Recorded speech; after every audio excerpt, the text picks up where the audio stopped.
Ayan guys, nag-grill tayo ngayon ng sabaw. Mamaya papakita ko sa inyo yung mga friendship. Yan, binabalatan na natin siya ngayon. Yan. Yan mga friends, teka pa masugot ang kamay ng lalam dyan. Yan, teka pa masiwa. Yan. Balik tayo mamaya sa niluto natin. Yan. Medyo maganda pagka medyo maitim siya para crunchy.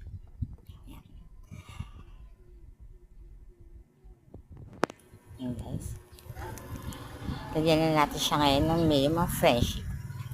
Pagkalagay mo ng mayo, yan, pahid-pahid to, lumakas lang siya. Yan. Ganun. Tapos lagyan mo ngayon ng peanut. Actually, pwede siyang pang dessert.